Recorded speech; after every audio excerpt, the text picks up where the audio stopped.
ಅಕ್ಕ ಇದೇನು ಹೊಸ ಪ್ರಾಡಕ್ಟಾ? ಹೌದು, ಇದು ಒಂದು ಹೊಸ ಪ್ರಾಡಕ್ಟ್ ಇವತ್ತು ಲಾಂಚ್ ಆಗ್ತಾ ಇರೋದು. ಅಂದ್ರೆ ಡಾರ್ಕ್ ಸರ್ಕಲ್ಸ್ ಕಣ್ಣು ಕೆಳಗಡೆ ಇರೋಂಥ ಕಪ್ಪು ಹೋಗಕ್ಕೆ ಅಂತ ಹೇಳ್ಬಿಟ್ಟು ಈ ಒಂದು ಪ್ರಾಡಕ್ಟ್ ನ ಮಾಡಿರೋದು. ಇದು ರೋಲ್ ಅಂತರ, ಅಂದ್ರೆ ಇದರಲ್ಲಿ ನೋಡಿ ಈ ರೀತಿ ಇರುತ್ತೆ. ನೀವು ಕಣ್ಣು ಕೆಳಗಡೆ ಇರೋಂಥ ಕಪ್ಪಿಗೆ ಈ ರೀತಿ ಅಪ್ಲೈ ಮಾಡ್ಕೊಬೇಕು. ನೈಟ್ ನೀವು ಅಪ್ಲೈ ಮಾಡ್ಕೊಂಡು ಬೆಳಗ್ಗೆ ವಾಶ್ ಮಾಡಬೇಕು. ಯಾಕಂದ್ರೆ ಎಲ್ಲಾರ್ದು ರಿಕ್ವೆಸ್ಟ್ ಆಗಿತ್ತು ಒಂದು ಪ್ರಾಡಕ್ಟ್, ಮೇಡಮ್ ನಮ್ ಕಣ್ಣು ಕೆಳಗಡೆ ತುಂಬಾ ಡಾರ್ಕ್ ಸರ್ಕಲ್ಸ್ ಇದೆ, ಅದಕ್ಕೋಸ್ಕರ ಒಂದು ಪ್ರಾಡಕ್ಟ್ ನ ಮಾಡ್ಕೊಡಿ ಅಂತ ತುಂಬಾ ರಿಕ್ವೆಸ್ಟ್, ಎಷ್ಟೊಂದು ಕಸ್ಟಮರ್ಸ್ ಕೇಳ್ತಾನೆ ಇದ್ರು ಅಂತ ಈ ಒಂದು ಪ್ರಾಡಕ್ಟ್ ನ ಮಾಡಿರೋದು.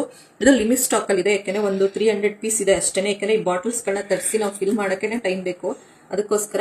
ಹಾಗೆ ಇದ್ರ ಒಳಗಡೆ ಕಾಫಿ ಬೀಜ ಕೂಡ ಇದೆ, ತುಂಬಾನೇ ಒಳ್ಳೇದು. ಬೇಕು ಅಂತಂದವ್ರು ಈ ಒಂದು ಪ್ರಾಡಕ್ಟ್ ಇವತ್ತಿಂದ ಅವೈಲೇಬಲ್ ಇರುತ್ತೆ, ಬುಕ್ಕಿಂಗ್ ಮಾಡ್ಕೊಳ್ಳಿ. ಲಿಂಕ್ ಅಂತ ಕಮೆಂಟ್ ಮಾಡಿ ಅಥವಾ ವೆಬ್ಸೈಟ್ ಮುಖಾಂತರ ಬುಕ್ ಮಾಡ್ಕೊಳ್ಳಿ. ವೆಬ್ಸೈಟ್ ಅಲ್ಲಿ ನಾಳೆ ಅಪ್ಲೋಡ್ ಆಗುತ್ತೆ ಈ ಒಂದು ಪ್ರಾಡಕ್ಟ್ ಡೀಟೇಲ್ಸ್. ಇವತ್ತು ವೆಬ್ಸೈಟ್ ಅಲ್ಲಿ ಅಪ್ಲೋಡ್ ಆಗಿಲ್ಲ, ವಾಟ್ಸ್ಆಪ್ ಮುಖಾಂತರ ಸದ್ಯಕ್ಕೆ ಬುಕ್ ಮಾಡ್ಕೋತೀವಿ ಅಂತ ಅನ್ನೋರು ಬುಕ್ ಮಾಡ್ಕೊಳ್ಳಿ. ಪ್ಲೀಸ್ ದಯವಿಟ್ಟು ಕಾಲ್ ಅಂತೂ ಮಾಡಕ್ ಹೋಗ್ಬಿಡಿ, ಮೆಸೇಜ್ ಮುಖಾಂತರ ಬುಕ್ ಮಾಡ್ಕೊಳ್ಳಿ. Thank you.